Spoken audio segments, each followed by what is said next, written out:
విశేషంగా కృషి చేస్తున్నటువంటి సత్యప్రసాద్కి నిజంగా గవర్నమెంట్ టీచర్స్ అందరి తరఫున కూడా సమాజం తరఫున కూడా ప్రత్యేకమైన ధన్యవాదాలు. ఎందుకంటే ఇవాళ మరి మన పరిస్థితి చూసినట్లయితే ప్రైవేట్ భాగస్వాములకు విద్య వెళ్ళిపోయిన తర్వాత అక్కడ చదవటం ఒక ప్రిస్టేజ్గా ఫీల్ అయ్యే పరిస్థితి వచ్చింది జనానికి.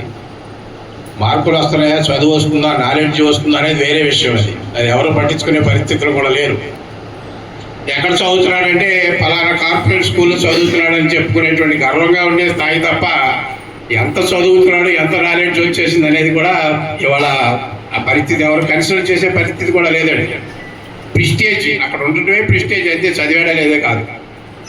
మరి ఇవాళ అటువంటి పరిస్థితుల్లో ఈ పాఠశాలన్నింటినీ ప్రగతి పదవిలో నడుపుతూ అభివృద్ధి దిశగా నడపడానికి కంకణం కట్టుకున్నాడు మరి ప్రసాద్. ఇవాళ ఇచ్చేటువంటి అన్నీ కూడా మన జిల్లా పరిషత్తు లేదా మన పాఠశాల కాలేజీలు, జూనియర్ కాలేజీలు అంటే వేరవల్లిని మన బాబులపాడులోనే ఉన్నట్టు మనకు అక్కడ